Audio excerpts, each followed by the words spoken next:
e que a gente possa entender cada vez mais o nosso passado, o nosso presente e o nosso futuro. E nós vamos ver isso através deste tema de hoje: extraterrestres e espiritismo. Nunca estivemos sozinhos. Nós vivemos num universo imenso, no qual apenas na nossa galáxia, na Via Láctea, que vocês podem ver aqui como um pontinho branco, qualquer desses que você escolher, nós temos 250 bilhões de estrelas, apenas no nosso quintal. Quando a gente olha para o céu à noite, e a gente vê um céu estrelado, a gente vê no máximo 6.000 estrelas. Nós estamos falando que no nosso quintal tem 250 bilhões de estrelas. No universo visível, o que é o universo visível? É aquele que a ciência conseguiu ver até hoje, com nossos aparelhos, né, com os nossos satélites. Até onde a gente conseguiu enxergar, nós calculamos 100 bilhões de galáxias. 100 bilhões de galáxias, cada uma com uma média, vamos dizer, de 250 bilhões de estrelas, nós chegamos ao fato de que temos algo em torno de 10 sextilhões de estrelas no universo visível. Este número parece pequeno aqui, né? É um 10 elevado a 21. É um número que não dá nem para eu dizer uma comparação. É um número que está além da nossa imaginação. Ele tende ao infinito. É um número que não dá para a gente comparar com nada que a gente conheça no nosso dia a dia. E por isso que eu não vou comparar com nada. Cada estrela desses 10 sextilhões de estrelas terá ainda ao seu redor órbitas, terá ao seu redor planetas, vários planetas. Gente, nós vivemos numa sociedade doente ou não vivemos quando nós discutimos sobre a existência de vida fora desse planeta? Kardec deixa isso muito claro. Kardec, na Revista Espírita, de março de 1858, olha o que ele diz. Por que a Terra seria a única morada de seres racionais e pensantes? Que homem sensato poderia crer que estes milhões de astros que cintilam sobre nossas cabeças foram feitos somente para recrear os nossos olhos à noite?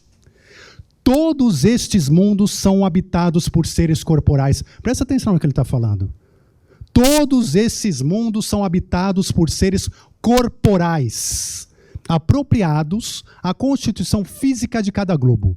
Assim, tudo é povoado no universo. A vida e a inteligência estão por toda parte, nos globos sólidos como a Terra, no ar, nas entranhas da Terra e até nas profundezas etéreas. Bem ao contrário desse pensamento egoísta e mesquinho que nos coloca como os únicos seres dignos de ocupar o pensamento de Deus.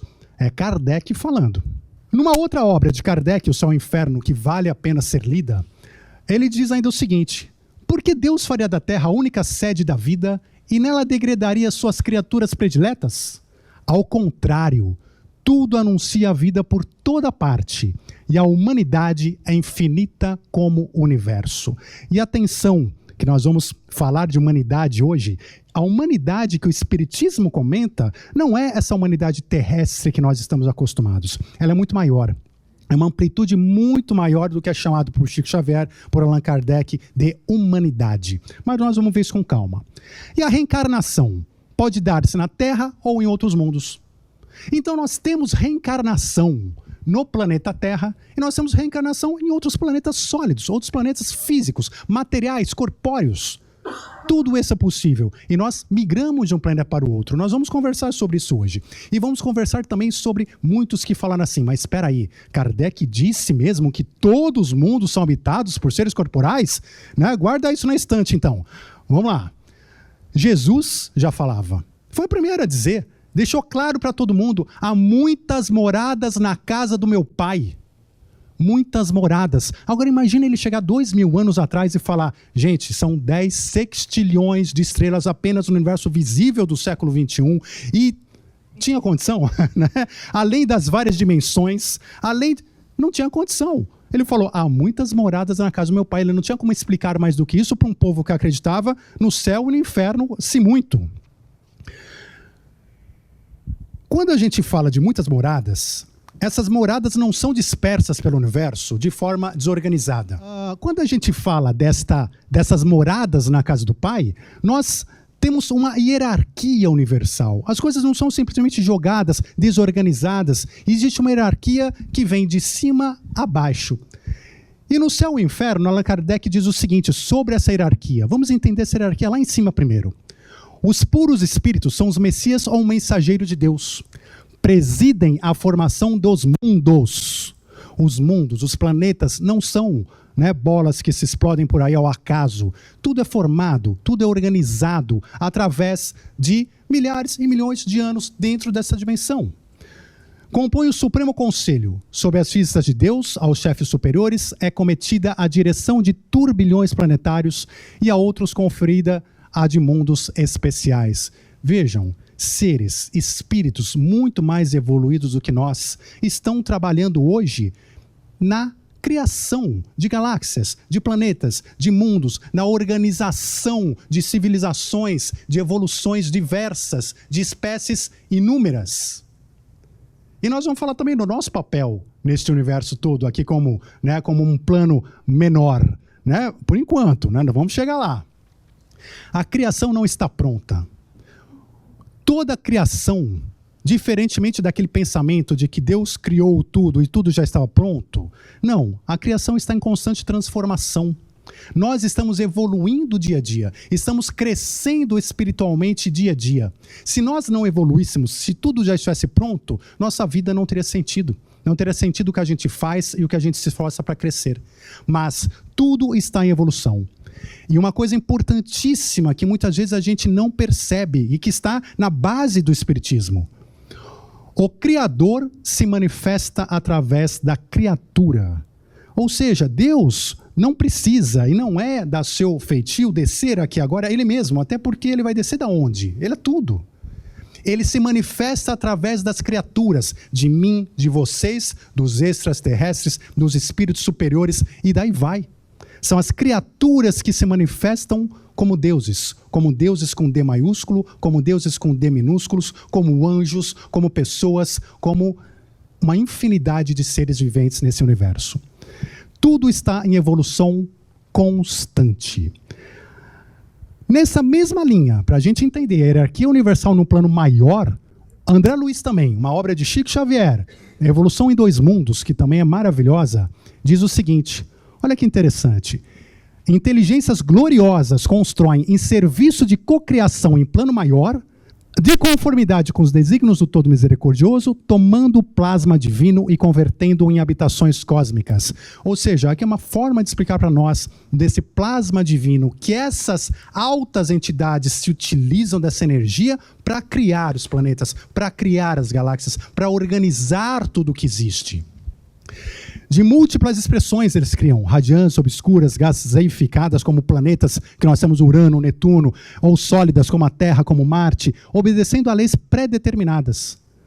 Devido à atuação desses arquitetos maiores, surgem nas galáxias as organizações estelares. Nada é por acaso, nada é desorganizado, nada é jogado. Quando a gente fala ainda da hierarquia universal no plano maior, tem um outro livro, uma outra obra de Chico Xavier, A Caminho da Luz, de Emmanuel, que ele fala da gênese planetária. E vamos começar a entender um pouquinho aqui da nossa história, de onde a gente, como humanos, onde o planeta Terra se encaixa no meio de tudo isso. E lá diz o seguinte, na direção de todos os fenômenos do nosso sistema, existe uma comunidade de espíritos puros e eleitos, em cujas mãos se conservam as rédeas diretoras da vida de todas as coletividades planetárias, da qual Jesus é um dos membros divinos. Ou seja, Jesus, o Cristo Jesus, não Jesus o homem, o encarnado, ele tem uma limitação como homem.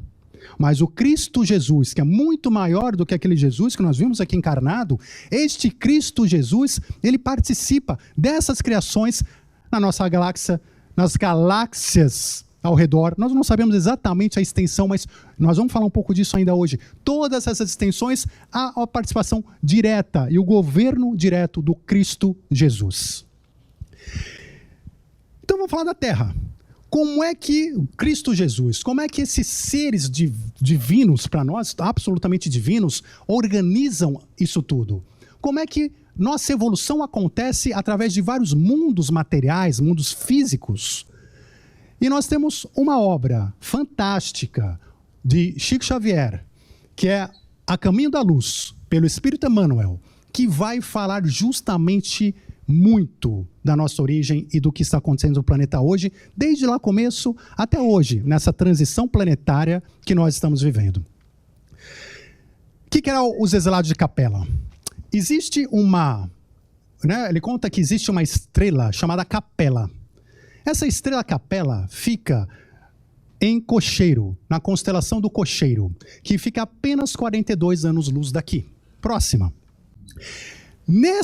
Neste orbe, um desses orbes da estrela Capela, ele estava no momento em que ele atingiu uma culminância de um estado evolutivo. Ele estava no momento onde ele estava numa transição planetária. Ele estava prestes a uma nova fase. E ele estava justamente saindo de um estado, de um planeta de expiação e provas, para um planeta de regeneração. Isso há milhares de anos atrás. E o que ele conta?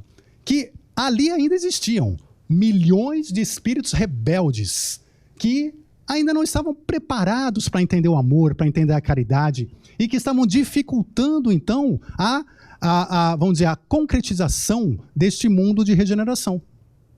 Algo parecido com a Terra hoje, não? Alguma semelhança?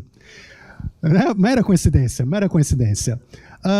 E o que foi necessário, então, para que aquele planeta pudesse, de fato, atingir um estágio de regeneração?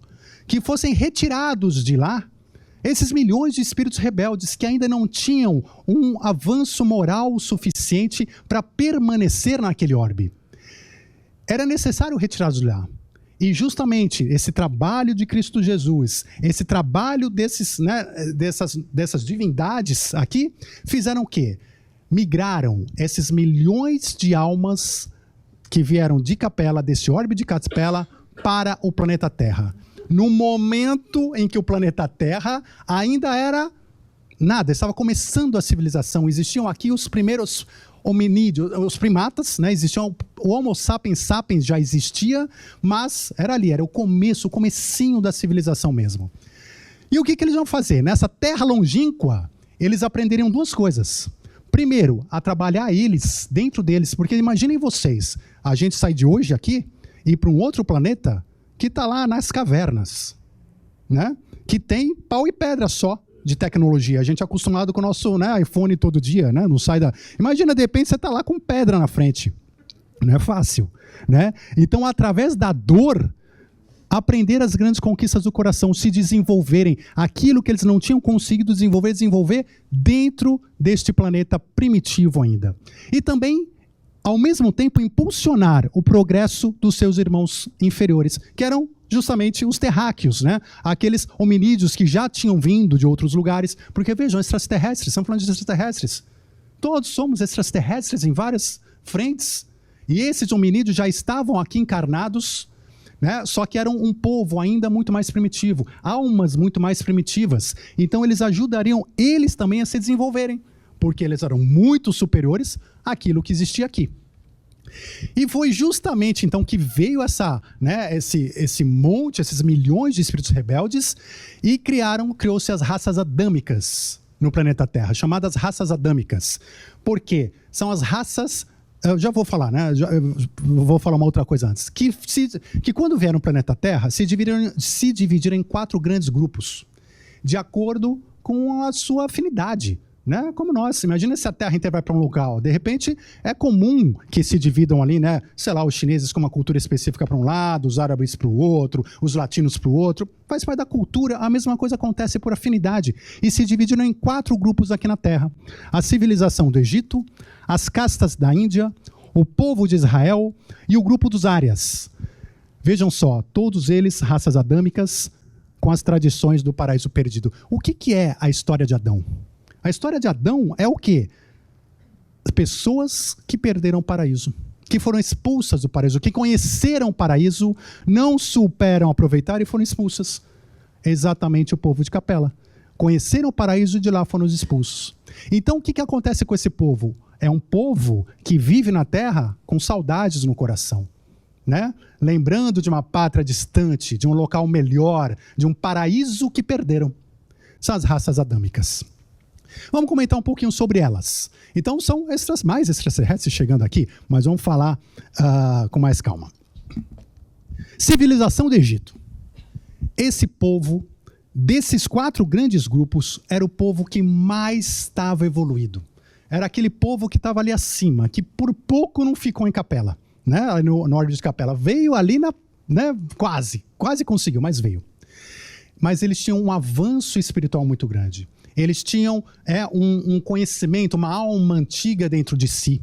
E eles tinham essa conexão com a divindade sempre plena e ativa. E não perderam isso apenas porque vieram para a Terra. Então, eles, na prática, tinham o culto do bem, da verdade, e traziam consigo uma ciência que, à época, não se comportava. Imagina o seguinte, gente, nós vamos falar desses povos todos, nós estamos falando do começo da civilização. Qual é a lógica de, no começo da civilização, onde a gente estava quase na caverna, a gente começa com uma pirâmide? E aí depois acaba nas nossas casinhas aqui. Tem lógica isso? Quando a gente pensa numa evolução, né, linear constante, não. Mas por que isso acontece? Porque era um povo muito mais avançado em seu espírito. E como eles mantiveram, aqui é o ponto, como eles mantiveram sua comunicação, sua conexão com a divindade, por sua evolução, eles conseguiam ter pleno e livre um contato com a espiritualidade. Então eles receberam a assistência carinhosa do Cristo, que não desamparou a marcha desse povo cheio de nobreza moral, que enviou-lhe auxiliares e mensageiros, inspirando-os nas suas realizações que atravessaram todos os tempos, provocando admiração e respeito das posteridade de todos os séculos. Então vejam só, esse povo aqui recebeu auxiliares e mensageiros. Quem são os auxiliares e mensageiros que Chico Xavier comenta? Não são espíritos de luz apenas, são extraterrestres. São conexões materiais, porque o Criador se manifesta através das criaturas, tanto nos planos materiais, físicos, quanto nos planos espirituais. Então eles tinham ambos, eles tinham comunicação normal com a espiritualidade. E a espiritualidade, gente, ela é física ou ela não é física. Ela é binária, ela se manifesta de uma forma e se manifesta da outra também em todos os seus níveis. Então eles tinham comunicações, isso faz parte do dia a dia. Era uma coisa comum. Eles tinham essa ligação toda, era uma coisa comum, porque eles eram merecedores dessa comunicação. Eles eram merecedores dessa situação. Agora, inclusive, né, nas escolas egípcias, é uma coisa importante.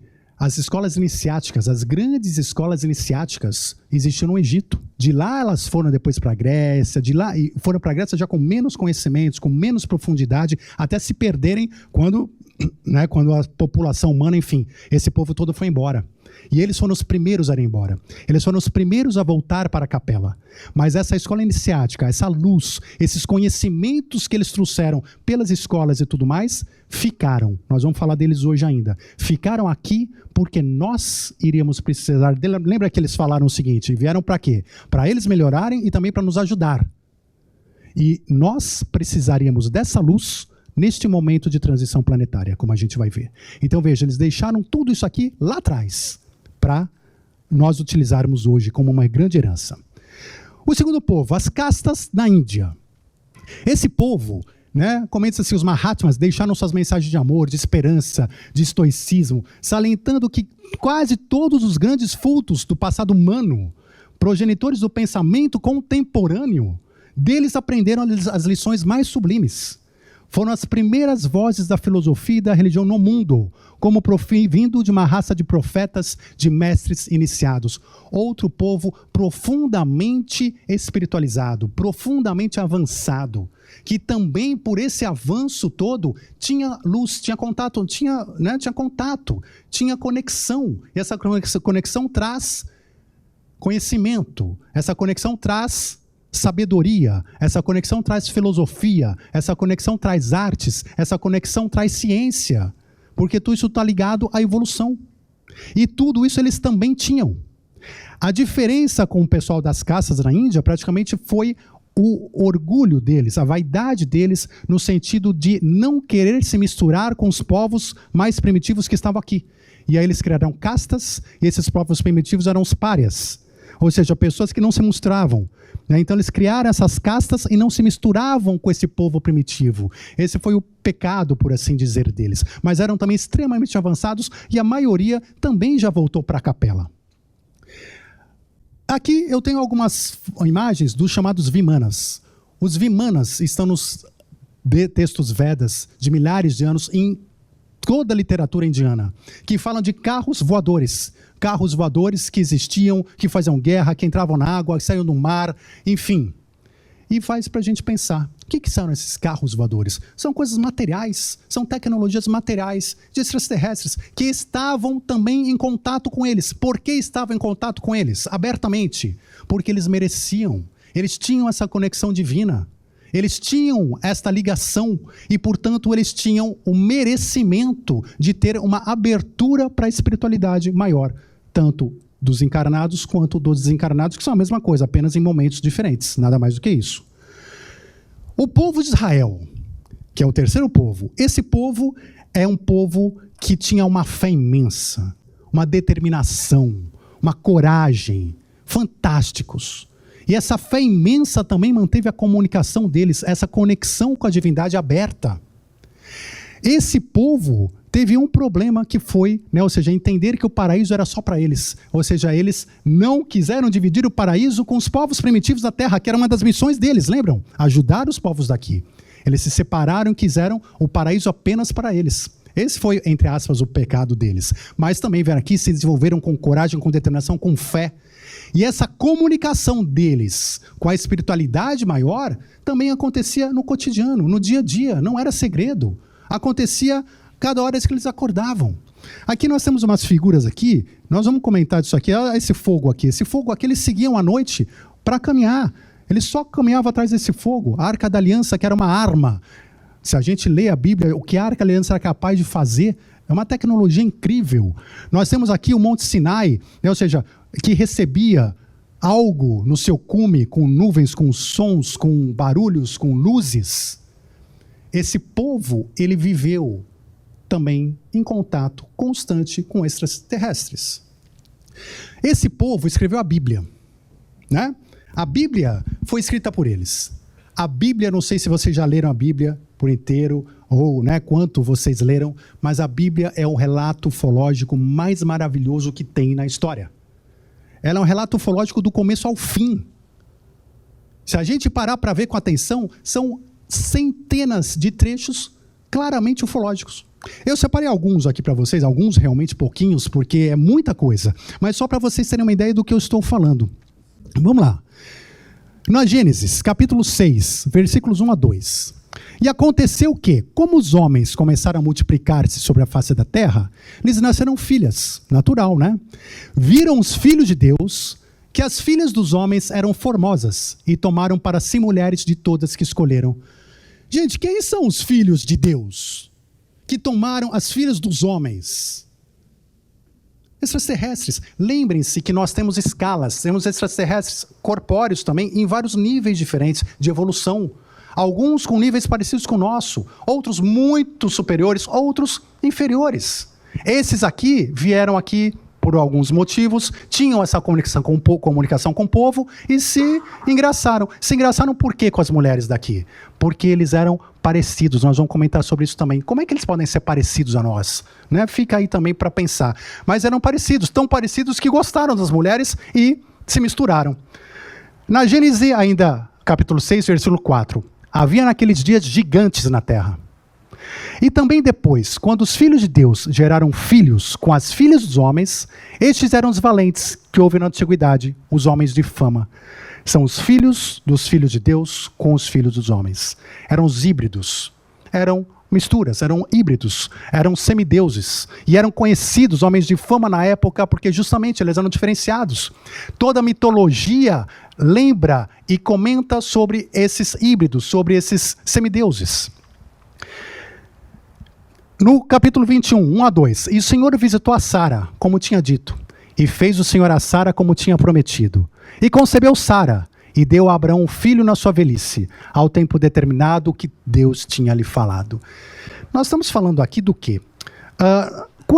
Quando Abraão ele tinha 100 anos de idade, então veio o Senhor e disse: você vai ter um filho com Sara. Ele falou: não é possível, eu tenho 100 anos de idade, você não está entendendo, né? Não, é possível sim, você vai ter um filho com Sara, né? E esse filho com Sara foi Isaac. Vejam, os grandes patriarcas do Evangelho, muitos. Quantas vezes a gente já viu essa história, né, de mulheres imaculadas trazerem grandes avatares, grandes patriarcas? Várias vezes. Por quê? Porque, justamente, não são filhos dos pais. Né? Ou seja, há uma inseminação artificial, um DNA. E é isso que está acontecendo. Só que por que há essa inseminação artificial? Por que há esse DNA diferenciado para esses grandes patriarcas, para esses grandes avatares? Porque eles precisam cumprir aqui na Terra missões específicas. E o corpo, às vezes o DNA desse terráqueo, ainda meio primitivo, atrapalha. Não é suficiente ainda para que ele possa cumprir plenamente a sua missão como avatar. Vocês lembram da história de Jesus? Né? Jesus também nasceu do mesmo jeitinho. Né? Ou seja, o que acontece? Maria também chegou a José e falou, né, o anjo para José falou, olha, é o seguinte, vai rolar aí, mas não é teu, mas não é teu, né? Vamos deixar claro, né? Vamos explicar porque, né? Explicaram para José primeiro, que senão ia dar pau. Ok, José acreditou, ainda bem. Mas o que aconteceu aí no caso? Gente, vocês conseguem imaginar, nós estamos falando de DNA. Pensa assim, Jesus, na envergadura de Jesus, do Espírito de Jesus, como é que ele encarna um corpo nosso? Não dá. Ele precisa de um corpo especial. Por quê? Para ele fazer a missão dele, com as ferramentas dele. Você imagina, ele precisa de um corpo com uma mediunidade muito mais avançada. Ele precisa de um corpo com, né, os seus chakras, energia girando 1 milhão. Ele precisa ser forte, ele precisa ter saúde, ele precisa ser beleza, porque a beleza atrai as multidões. Ele precisa de 1000 coisas, não dá para ser qualquer DNA. Fizeram o quê? Jesus. Um avatar preparado por quem? Por extraterrestres. Não é por Deus. Por extraterrestres. Por quê? Porque na matéria Deus se manifesta através das criaturas. E no mundo material, são as criaturas materiais que agem na matéria. No mundo espiritual, são as criaturas espirituais que agem, né, no perispírito, enfim, no plasma e tudo mais. Então nós precisamos de extraterrestres para fazer tudo isso. Parece louco? Então vamos lá. Aí no Êxodo 24. Quando Moisés subiu ao monte para pegar as tábuas, na época que ele foi pegar as tábuas, né, a fumaça cobriu o monte por 6 dias. E ao 7º dia chamou Moisés no meio da nuvem. E a glória do Senhor era como um fogo consumidor do cume do monte. Aos olhos dos filhos de Israel, ou seja, aos olhos dos filhos de Israel, porque eles não entendiam o que era aquilo. Está claro ali, não é para qualquer um, aos olhos dos filhos de Israel. E Moisés entrou no meio da nuvem e foi subindo o monte. Permaneceu ali por 40 dias e 40 noites. E todo o monte Sinai fumegava, porque o Senhor descera sobre ele em fogo, e a sua fumaça subiu como de uma fornalha, e todo o monte tremia grandemente, e o sonido da buzina ia crescendo cada vez mais. Moisés falava e Deus lhe respondia em voz alta. Gente, isso aqui é Deus se manifestando? Deus não se manifesta, assim, é muito primitivo para Deus. Né? Isso aqui, sim, é matéria. Extraterrestres, é matéria. Esse povo hebreu também tinha contato constante com a espiritualidade maior, material e imaterial. E viveram no deserto junto com eles. Eles trouxeram as tábuas, trouxeram ensinamento. Mas vejam, era um povo que vivia ali no deserto, que estava procurando o seu paraíso perdido. Olha que coisa interessante. Está lá, como é que o povo caminhava? E o Senhor ia adiante deles. De dia numa coluna de nuvem para os guiar pelo caminho. Ou seja, de dia o povo ia seguindo uma nuvem. E de noite, numa coluna de fogo, para os iluminar. É assim que eles caminhavam. Então caminhavam de dia e de noite. E nunca tirou diante do povo a coluna de nuvem de dia, nem a coluna de fogo à noite. Eles passaram 40 anos seguindo a coluna de nuvem e a coluna de fogo, de dia e de noite. E o anjo de Deus que adiante, aqui foi no momento em que eles fizeram o êxodo, que eles estavam fugindo do Egito, né? Ou seja, antes de atravessar o Mar Vermelho. E o anjo de Deus que adiante do deserto de Israel se retirou, e ia atrás deles. Também a coluna de nuvem se retirou de diante deles, e se pôs atrás deles. Ia entre o campo dos egípcios e o campo de Israel. E a nuvem era trevas para aqueles, ou seja, impedia, dificultava a visão dos egípcios. E para estes, os hebreus, clareava a noite, de maneira que em toda a noite não se aproximou um do outro. Então dificultava as condições climáticas para um e ajudava para o outro. O que é isto? Quando, pois, a nuvem se levantava sobre o tabernáculo, isso depois, ao longo dos 40 anos, então os filhos de Israel caminhavam em todas as suas jornadas. Se a nuvem, porém, não se levantava, não caminhavam, até o dia em que ela se levantasse. Eles passaram 40 anos andando pelo deserto quando a nuvem se levantava. Quando a fogueira de fogo se levantava, iam atrás até onde ela ia e paravam onde ela ficava. Porquanto a nuvem do Senhor estava de dia sobre o tabernáculo e o fogo estava de noite sobre ele, perante os olhos de toda a casa de Israel em todas as suas jornadas. Era um povo que teve contato direto também. Quem não teve contato? Então vamos falar desse povo, né? Civilização ariana. A civilização ariana era justamente o oposto, era a rapa do tacho. Era aqueles mais rebeldes, era aqueles mais revoltados, era aqueles que falaram, não, eu quero ficar em capela e não abro a mão para nada. Mas acontece que a espiritualidade falou, não, você não vai para a capela, você vai para a terra. Né? E vieram para a terra, revoltados, insubmissos. Quando eles chegaram aqui, eles não se abriram para a espiritualidade. Eles estavam revoltados com Deus, revoltados com a vida, revoltados com a situação que eles se encontravam. Então, olha como o pensamento era diferente, olha como a situação era diferente, a situação mental, a situação emocional. Por conta disso, eles não tinham muita religiosidade. Então, eles se abriam para a espiritualidade. Eles conseguiam ter acesso a conhecimentos, a arte, enfim, a grandes ensinamentos, a espiritualidade desencarnada ou encarnada. Não tinham, porque eles não conseguiam ainda desenvolver, não tinham merecimento para desenvolver isso. E muitas rivalidades. Esse povo aqui, quem é esse povo? Né? É o povo que saiu da Índia e foi para a Europa. São os europeus, gregos, romanos, vieram para a América. Né? Conhece esse povo? Né? Esse povo todo viveu 6.000 anos brigando, 6.000 anos em guerra. A última foi agora, em 1945, né, o século passado, a última grande guerra. Passaram 6.000 anos brigando com rivalidades. E esse povo, ele trocou a espiritualidade pelo racionalismo, pela ciência na busca de um novo paraíso. Eles queriam paraíso, eles sabiam dentro de si que queriam buscar o paraíso que tinham perdido. Mas eles não acreditavam em Deus. Então eles queriam buscar o paraíso através da razão, através da lógica, através da ciência. E ficaram 6.000 anos brigando, se entendendo e desenvolvendo a ciência. Hoje nós temos a ciência moderna muito desenvolvida pelos descendentes dessa raça. Essa raça toda voltou para a capela? Muitos não, muitos sim. Nós somos hoje descendentes desse povo. Nós somos hoje descendentes do povo ariano, né? Em grande maioria, né? Nós aqui ocidentais. O que nós somos? Céticos. Céticos.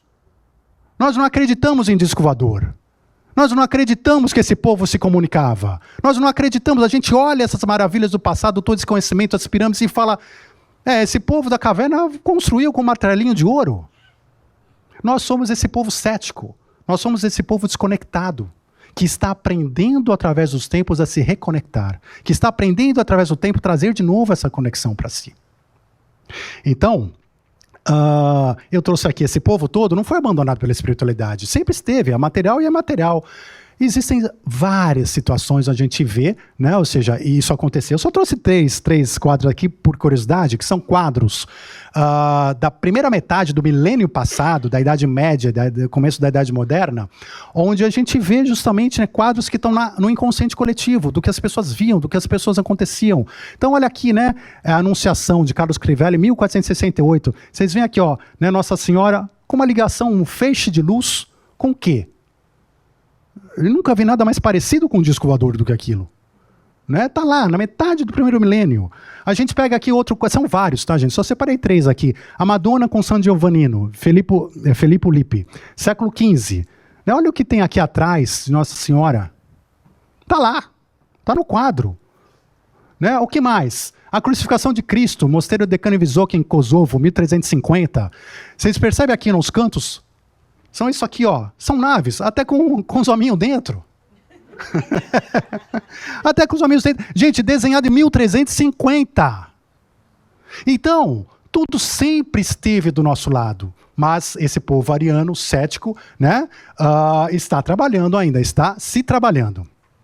E nessa cocriação em plano menor, nós temos justamente nós, Né? Nós, seres humanos, extraterrestres estão no nosso nível de evolutivo. Né? E Evolução em Dois Mundos, Chico Xavier mostra muito disso. Essa cocriação de plano menor. A gente vai cunhando essa humanidade encarnada, desencarnada. A gente, de acordo com nossas afinidades, por que estamos na Terra? Porque é o planeta de expiação e provas aqui na nossa região, com as características que nós temos, que está no momento evolutivo que nós estamos. Nós precisamos estar aqui, mas se a gente não precisar, nós vamos estar em outro, e assim por diante.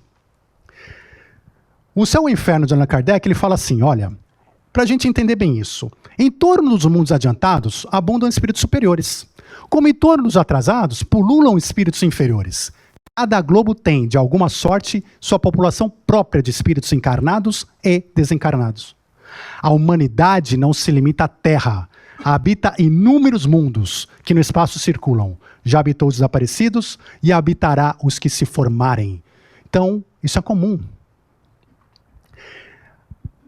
Aqui nós temos uma situação muito interessante. Primeiro, não sei quem já leu o livro de Francisco Xavier, Cartas de uma Morta. É o livro que ele escreveu com o espírito da mãe dele.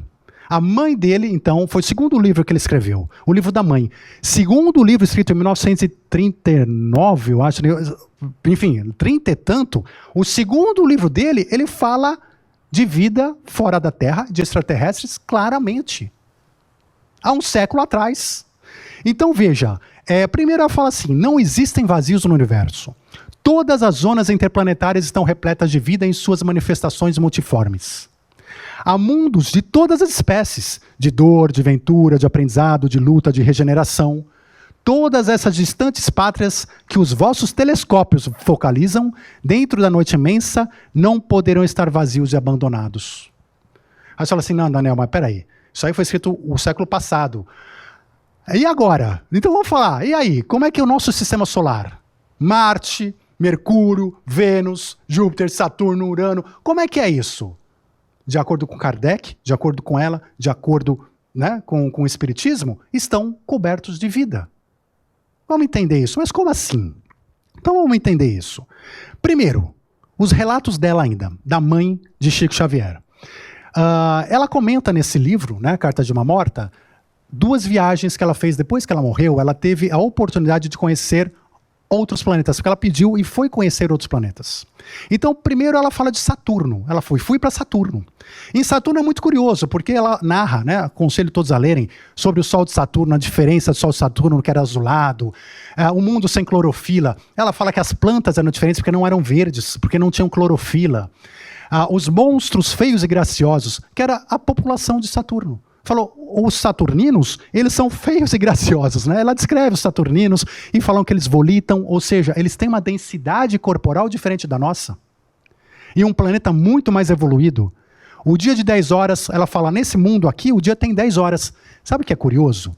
Olha que curioso. Eu não sei porquê, eu fiquei curioso, falei, será que Chico Xavier acertou, né? 10 horas, né? Será que tem mesmo 10 horas? Em 1939 ele acertou que era 10 horas em Saturno? E eu entrei na internet, fiz um Google ali, eu fiquei impressionado. Vocês acreditam que eu vi a reportagem de 2019, ano passado, onde dizia assim, finalmente a ciência descobre o tempo do dia em Saturno. São 10 horas. 10 horas e lá uns 30 minutos, alguma coisa assim. 10 horas. Descobriram ano passado. Como é descobriram ano passado? Por quê? Porque como é um planeta gasoso, mais gasoso, então o gás ele gira em volta da Terra e você só olha o gás. Você não sabe como é que está girando o planeta. Então você não consegue ver em quanto tempo ele está girando. E por essa dificuldade, conseguiram confirmar em 2019 isso. O que ele já falou aqui no livro A Mãe dele em 1939. Né? Bom, ela comenta sobre mediunidade generalizada, que é um povo que tem mediunidade, um conversa com a telepatia, e, enfim, é né, uma coisa maravilhosa, que eles unem a ciência e a fé. Assembleias aéreas, ela relata assembleias que os espíritos se reúnem, que parecem umas naves no céu, e relata também a vida em Marte e também os seres de Marte. Cadê esses seres? Eu olhei meu binóculo e não vi. Então vamos lá. Allan Kardec, Revista Espírita de 1858, hein? Podemos entrar em relação com eles quem? Os extraterrestres, e obter informações sobre seu estado. Podemos sim nos comunicar com eles.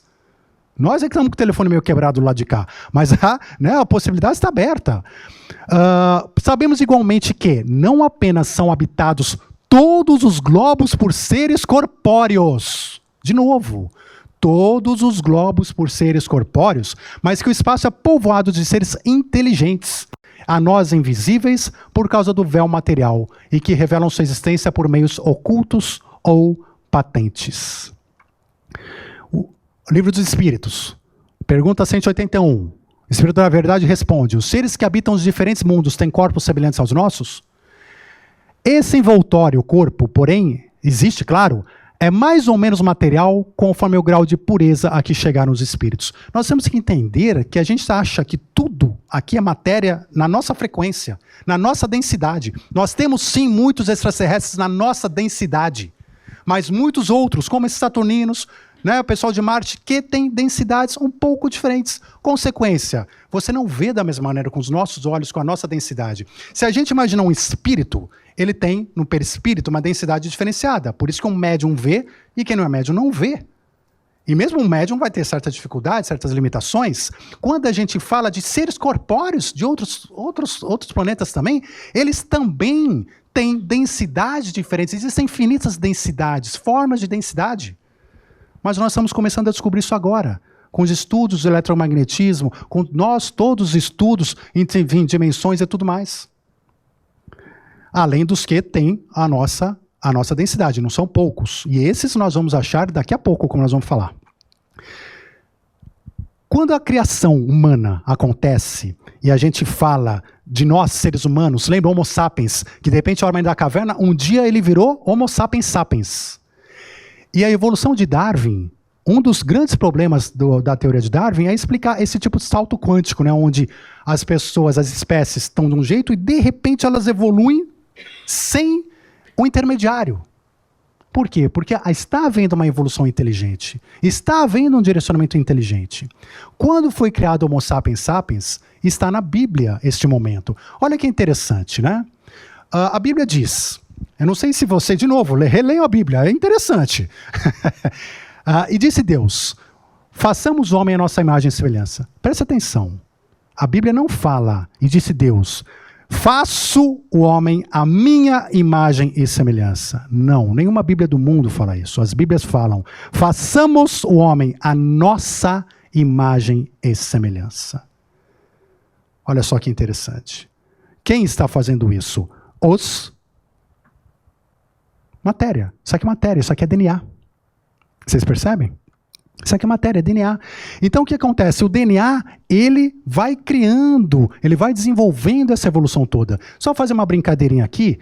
O nosso DNA, se a gente comparar qualquer um de nós, a gente tem 99,9% de similaridade genética entre nós, qualquer um de nós. Se a gente comparar com um gorila aqui, nós temos 98,7%. Esse aqui é o bonobo, o chimpanzé bonobo. Se a gente comparar com um rato, ainda assim nós temos 90% de similaridade, você querendo matar o rato. Se a gente comparar com um galo, 70%. E olha que curioso, um peixe, zebra, também 70% de igualdade. Se a gente comparar aqui com uma mosca de banana, nós temos 60% de igualdade genética. E se comparar com a própria banana, nós temos 50%. Tá. O 50% de nós é banana, Então, gente, vejam só. O que isso significa? Que toda a vida no planeta Terra está ligada, é uma grande família. Nós somos descendentes dessa mesma cocriação maior. Temos que perceber isso. Agora, o que acontece? Quando eu falo disso, a humanidade é idêntica terrestre aos extraterrestres? O Consolador Francisco Xavier responde, pergunta 73, não idêntica, porque seria impossível, porque cada mundo tem condições diferentes, mas similares. Gente, vocês já perceberam que todos os relatos de extraterrestres, todas as múmias, todas os ossos, os fósseis encontrados, então nós temos os nórdicos, nós temos os insetoides, que são extraterrestres que têm a forma de inseto, eles puxam mais para o inseto, que nem a mosca de banana, só que são humanoides. Nós temos ali os reptilianos, que puxam mais um réptil, mas são humanoides. Nós temos uns nórdicos, muito parecidos a nós. Nós temos aqui, quem não viu ainda esse seriado aqui da Múmia de Nazca, veja. É fantástico, está ali. Ó. Fizeram todos os testes, é um extraterrestre que está lá mumificado. Enfim, por que eles são parecidos com nós? Nós podemos afirmar, depois de olhar a banana e a mosca de banana, que esse pessoal todo tem pelo menos 98% do nosso DNA? Por isso que eles são humanoides. Por isso que eles se comunicam. Porque eles têm o nosso DNA. Ou seja, o nosso DNA está espalhado pelas galáxias vizinhas, mostrando essa criação única, essa criação igual a essa mesma origem. A mesma origem nossa é dos extraterrestres. E essa é a humanidade que Chico Xavier e Allan Kardec falavam. Uma grande humanidade que está se encontrando. Então, só tem mais 2 slides aqui para terminar. Desculpem o avanço da hora, mas vamos lá. O Chico Xavier, no programa Pinga Fogo, né, em 1971, ele falou: nós vamos compreender que fazemos parte de uma família universal, que não somos os únicos, né, não somos os únicos no mundo criados por Deus. E ele comenta também data limite. Ele comenta, fala, olha, comentando que desde o homem foi à Lua, em 1969, se por 50 anos nós conseguíssemos não entrar numa guerra de extermínio, então nós começaríamos a entrar numa era de ouro, na qual a comunicação com os extraterrestres começaria a ser mais comum, começaria a ser mais ampla. O que faz sentido, não faz? Porque lembra aquele povo antigo? Por que eles tinham essa comunicação ampla? Porque eles tinham abertura para a espiritualidade. E nós, começando a atingir essa abertura, nós também começamos a merecer, pouco a pouco, essa abertura. E graças a Deus, não só hoje estamos em 2020 sem uma guerra de extermínio, como também eu acredito que uma guerra nuclear hoje está cada vez mais distante. Não faz mais sentido você jogar uma bomba na China, onde tem um monte de americano vivendo, inglês vivendo, ou jogar aqui onde tem chinês vivendo. O mundo está globalizado. A globalização nos une. A globalização nos faz uma única família. Pela primeira vez, nós estamos nos livrando disso. E para terminar, nós estamos em transição planetária. Significando o quê? Não preciso nem falar, né? A Terra é a nova orbe de Capela. A Terra está num novo ciclo evolutivo. A Terra está justamente passando por aquele momento para passar para um planeta de regeneração e deixar de ser um planeta de expiação e provas. Chico Xavier falou assim no Pinga Fogo ainda: os nossos venerandos mentores espirituais sempre nos elucidam, explicando que a Terra se acha em vias de conhecer um novo ciclo evolutivo. Explica-nos então que esses movimentos objetivam não só o cumprimento exato das provações individuais e coletivas, ou seja, né, nosso trabalho individual, dos homens e dos povos, como também representam um trabalho de drenagem sobre as multidões humanas, selecionando as almas então encarnadas nesse mundo. Então quem quer ficar e quem quer ir para a nova Terra, né? A nova Terra primitiva, né? Então esse é o momento que nós estamos passando. É um momento onde Chico Xavier comentou: em 2057, provavelmente estaremos começando um planeta de regeneração, abertura, o momento inicial de um planeta de regeneração. Vai acontecer alguma coisa? Não, não vai acontecer nada. Né? Tudo é um processo, tudo são processos. Mas então, esse processo estará se solidificando em 2057, onde teremos aqui, realmente, reencarnando apenas aqueles espíritos que efetivamente atingiram o nível necessário para permanecer aqui e gozar, né, dos prazeres de uma terra de regeneração. E aqueles revoltados, ou não revoltados, ou quase que chegaram lá, vão formar os novos egípcios, né, vão formar os novos árias, vão formar os novos indianos, ou seja lá quem for. Então, temos que ter isso em mente para que a gente, na nossa vida, continuemos estudando, continuemos pesquisando, abrindo a nossa mente, abrindo a nossa espiritualidade para todas as realidades, porque é o trabalho que cabe a cada um de nós e nós, humanidade como coletividade, na melhora do nosso planeta. Então é essa a mensagem que eu queria passar para vocês. Gratidão a todos vocês aí pela presença e pela atenção.